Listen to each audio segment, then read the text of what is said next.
Okay, so let's unpack this. Welcome to the deep dive. This is where we take some really fascinating sources and boil them down, find those surprising facts and those aha moments that help you get genuinely well informed. Today, we're tackling what looks like a short passage, but wow, it's incredibly rich, Genesis 10, verses 10 to 15. Now, this section is part of the Table of Nations. That's basically the Bible's account of how humanity, well, diversified and spread out after the flood. Our focus, it's specifically on the lineage of Gomer, and honestly, it packs a punch way beyond its, word count. Yeah. We've been digging into this amazing panel discussion featuring a biblical scholar, a historian, and a theologian. Their insights are really guiding us here, and our mission for you listening in is to pull out the key insights, find those unexpected connections about human history, maybe even divine purpose. So let me start by asking you, when you first look at Genesis 10, 15, outlining these lineages, what's the immediate thing that jumps out? What's the striking impact? Yeah, the first thing that really hits you is the sheer breadth. It's immediately clear this isn't just some local family tree. It feels like a global genealogy. Yeah. You've got names stretching geographically, from the Black Sea area right over to the Caucasus region.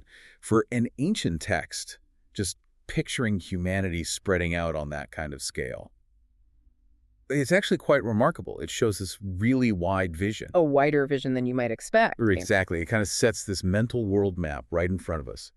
It even brought to mind for me that imagery you find later in the book of Revelation. Oh, interesting. Where? Revelation 7, where it talks about the four corners of the earth, that same kind of global, all-encompassing feel. So right away, this isn't just about one small tribe. It's setting a grand stage for humanity across the whole world. That's amazing, getting that huge scope from just a few lines. It really does set a big stage. But, the real depth is often in the specifics, isn't it? So let's zoom in a bit on those names within Gomer's lineage. What did the panel discussion reveal about who these names represent, their historical context? Absolutely. These names are definitely more than just, labels. They're packed with historical and cultural meaning, connecting to real ancient peoples, real places. Take Ashkenaz, for instance. That name, Ashkenaz, is often linked by scholars to the Scythians or maybe the Sarmatians. Right, the nomadic groups, north of the Black Sea. Precisely. Powerful groups, famous for their horses, their independence. They were major players in the ancient Near East, interacting, sometimes clashing, with the big empires. So Ashkenaz isn't just a name. It points to these significant, dynamic peoples. Okay, got it. What about the others? Rephath? Togarmah? Well, Rephath is generally associated with the Rephathians or similar peoples, likely other tribal groups in that same general area, that sort of cultural sphere. And Togarmah, that name too is often connected back to those same Scythians or Sarmatians. But here's something the panel really highlighted, which I found insightful. These names aren't totally separate boxes. For example, the text mentions the sons of Rephath, but then it seems to relist Gomer, Togarmah, and Ashkenaz as part of that line. Yeah, I noticed that. Is that just repetition? It doesn't seem like an error. The thinking is, it's the ancient way of showing how incredibly interconnected these groups were, overlapping, across the Black Sea and Caucasus regions. Okay. So less like a strict, neat family tree and more like intertwined circles. Exactly. Think of it maybe like cultural spheres that blend into each other. One of the scholars used an analogy like modern family names. Maybe the House of Smith includes branches that are also part of the House of Jones somehow. Shared ancestry, marriage, territory. These ancient lists reflect that fluidity. Groups could be related in multiple ways, share regions. Gomer itself, for instance, is often associated with the Sumerians, another key group in that area. And these aren't just dusty old names. They represent actual peoples and places that pop up again later in the Hebrew Bible. So there's a continuity. Yes, a consistent thread showing God's engagement with this really diverse world right from the start. That's a really helpful way to understand it, that interconnectedness. It makes much more sense now. So we've got this picture emerging, a vast, diverse human tapestry spreading out from Gomer's line across these important ancient regions. And thinking about that diversity, that scale, it brings me back to something foundational, the covenant of the rainbow back in Genesis 9, God's promise after the flood.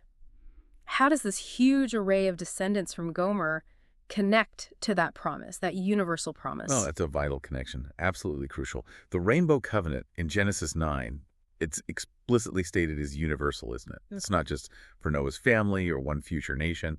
It's a promise to all living things, all humanity, the earth itself. Right. So the incredible diversity we see just in Gomer's line and really throughout the whole table of nations, it's like a living illustration of that. It shows that humanity, right from the start, was understood as multifaceted, different tribes, languages, cultures. This covenant wasn't meant for some single uniform group. It was a huge, sprawling promise designed for everyone. So the diversity actually underscores the universality of the promise. Precisely. It reinforces that the covenant really is for all. It reminds me of Psalm 103, verse 13. He has mercy on all he has made. It's a deep statement about God's universal care. But, the panel also pointed out that even with this universal divine promise, there's still the human side of things. Meaning our differences. Yeah, our differences, even when we share origins, can lead to tension, conflict, division. The Bible is very realistic about that. It shows God's big plan unfolding amidst very real human struggles, our tendency towards, well, discord. So there's this tension. The tension, exactly, between God's intention and our actual lived experience. It's a theme that plays out long after Gomer's descendants spread out. A constant challenge, really, for humanity to live up to the spirit of that universal covenant.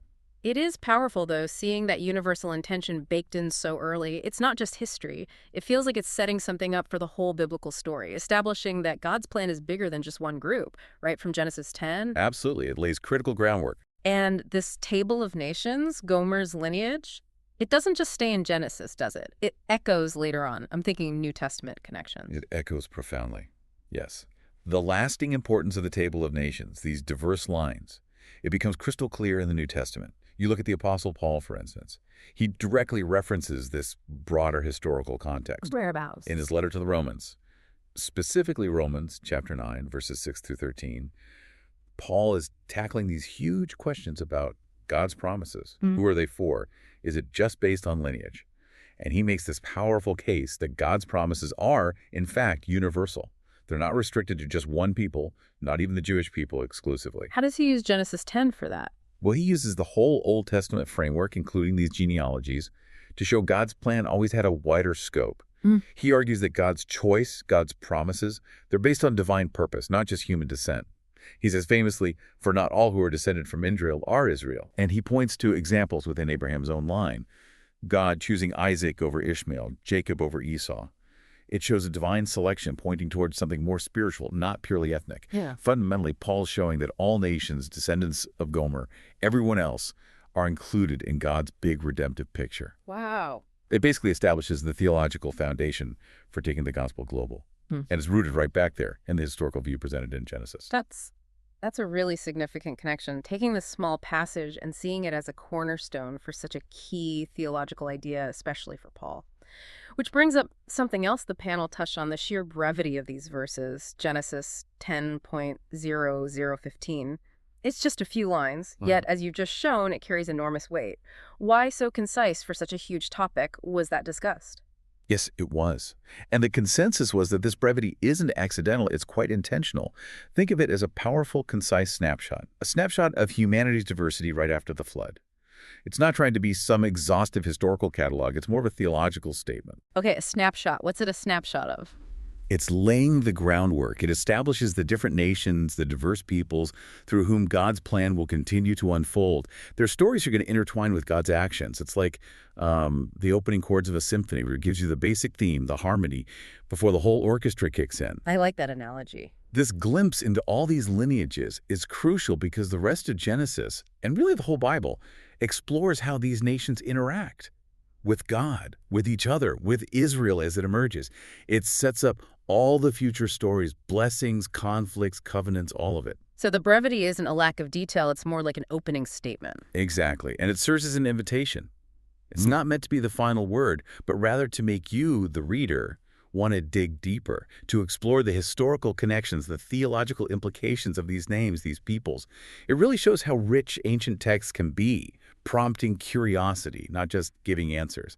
That's where those aha moments often lie, waiting to be uncovered. What an incredible journey we've taken just through a few verses, but verses that clearly hold so much. For me, distilling all this, the main takeaway has to be that powerful theme you mentioned, unity in diversity.